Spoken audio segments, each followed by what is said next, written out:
আলপনা রান্নাঘরে। আলপনা অলরেডি চলেই এসছে। আজকে নিয়ে এসেছি আমি খুব সহজ একটা রেসিপি, সবাই খায়। হ্যাঁ, তো আমি কিভাবে করছি এটা এর আগেও আমার পোস্ট করা আছে, আজকেও আমি সেটা পোস্ট করছি। আমি কিভাবে করছি সেটা দেখে নেওয়ার অনুরোধ রইল, আর পাশে থাকার একান্ত অনুরোধ রইল। পাশে অবশ্যই থাকবেন বন্ধুরা। তাহলে সরাসরি আমার রেসিপিটিতে চলে আসা যাক। এই যে এখানে নিয়েছি আমি একটা মেথি শাক, কুচিয়ে নিয়ে ভালো করে ধুয়ে ছাকনাতে জল ঝরিয়ে নিয়েছি। একটা লঙ্কা চিড়ে নিয়েছি। এটা নিয়েছি মিষ্টি কুমড়ো। মিষ্টি কুমড়োটা খুব পাকা নয়, একটু কাঁচা ছিল। আর এই যে এইভাবে কেটেছি। হ্যাঁ, আর এটা নিয়েছি আলু। আলুটাও আমি এইভাবে কুচিয়ে নিয়েছি। তাহলে কিভাবে করব অবশ্যই পাশে থাকতে হবে। এই যে কড়াতে আমি 1 চামচ সর্ষের তেল দিয়ে দিয়েছি। আর এই যে লঙ্কাটা পিস করে রেখেছি, এই লঙ্কাটা আমি এর মধ্যে অ্যাড করে দিলাম। আর দিচ্ছি আমি সামান্য একটু কালো জিরে।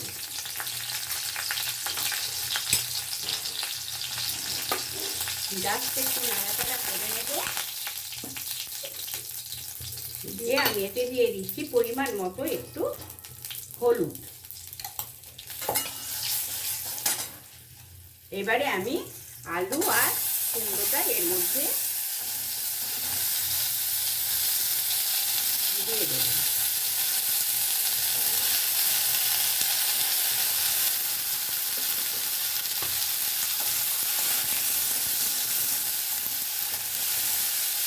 এইভাবে একটুখানি নাড়াচাড়া করে নেব। এটা আমি বেশ কয়েক সেকেন্ড নাড়াচাড়া করেছি, 1 মিনিটেরও কম। দিয়ে আমি এই একটু আদা পেস্ট এর মধ্যে দিয়ে দিলাম।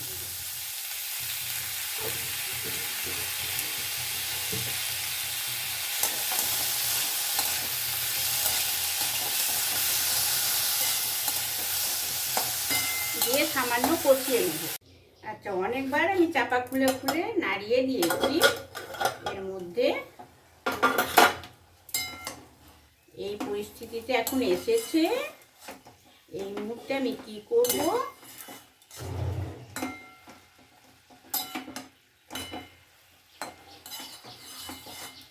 এইভাবে যারা কোনোদিন করে খাননি বন্ধুরা, আমি তো অনুরোধ করব এইভাবে একবার করে খাওয়ার জন্য। নানান রকমভাবেই একটা জিনিস রান্না করা যায়। এবারে আমি দিয়ে দেব এই শাকের পরিমাণে এই নুন দিয়ে দিলাম।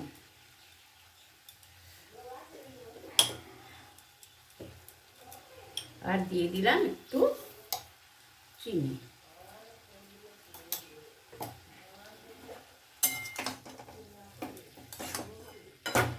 আবার নাড়িয়ে দিলাম ভালো করে।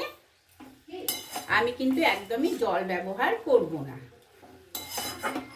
শাকের জলেই সেদ্ধ হয়ে যাবে।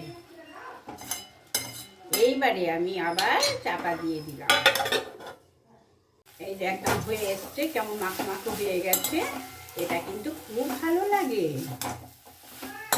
অনেকবার আমি নাড়িয়েছি সিম করে করে। রান্না মানেই ধৈর্যের ব্যাপার। পুরোতাড়া করে রান্না কিন্তু একদম ভালো হয় না। আর আমি এতে ফিনিশিং টাচ দেবো আলপনার হাতের ঘি, আলপনার রান্নাঘরের ঘি। ঘিটা যদি জানতে চাও বন্ধুরা কিভাবে করি, আমার তো ভিডিও পোস্ট করা আছে, দেখে নিলেই খুব ভালো বোঝা যাবে।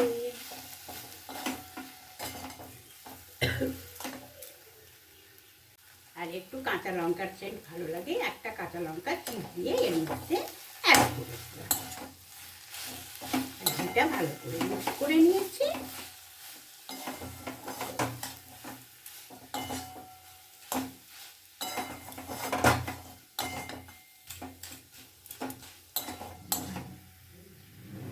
এই যে বন্ধুরা, শাক খুব সুন্দরভাবে হয়ে গেছে, মেথির শাক ঘন্ট।